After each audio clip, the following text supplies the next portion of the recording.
Ahoj Michale a všichni příznivci hliněných omítek Pikas a přírodního stavitelství. Tady jsme na jihu Kréty, dole tam dědinka Terca, kousek od Jarapetry, asi 20 km na západ.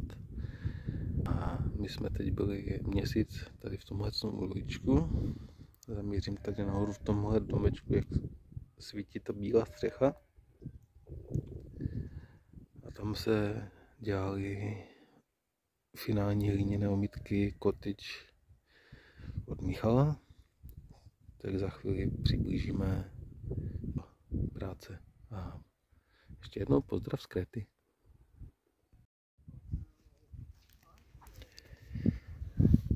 Vítejte v domečku postaveném pěkně rukama, skupinou většinou z Workaway, dobrovolníci, kteří přišli pomoct.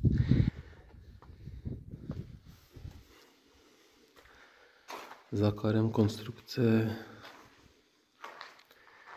jsou nosné trámy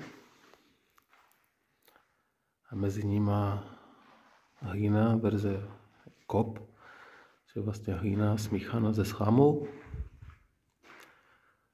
a postupně nanašená a tvořená do stěn.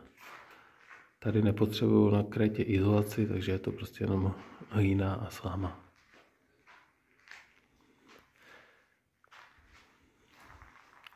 Toto jsou finální omítky od Michala z Pikasu, verze Cottage šedá.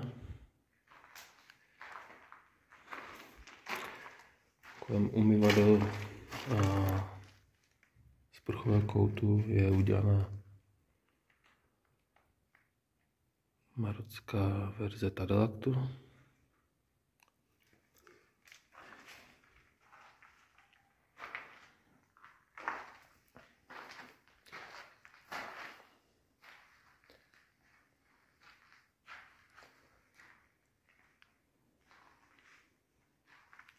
Podíváme se do koupelny teda.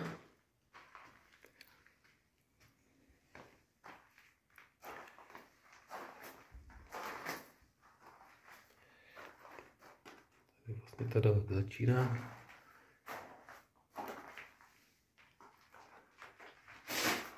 Ještě schne pomaličku.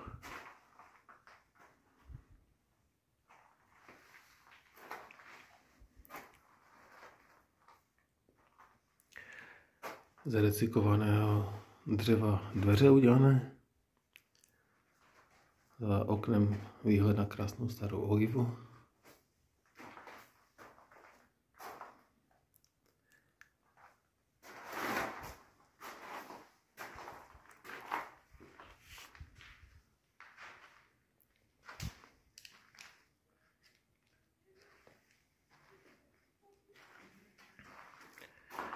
A tady mají ložnici. Tady už je místní řecká verze finální omítky. Už není cottage.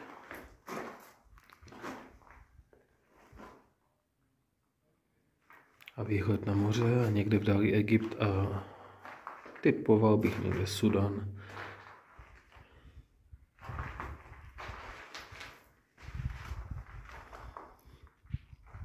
Krásné propojení dřeva, hlíny,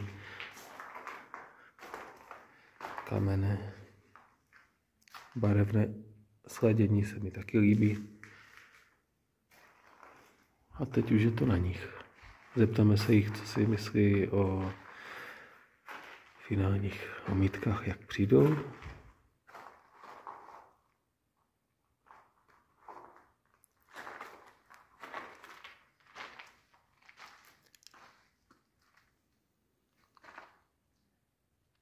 Krásné, jak tam jde vidět malé stelbíčka slámy.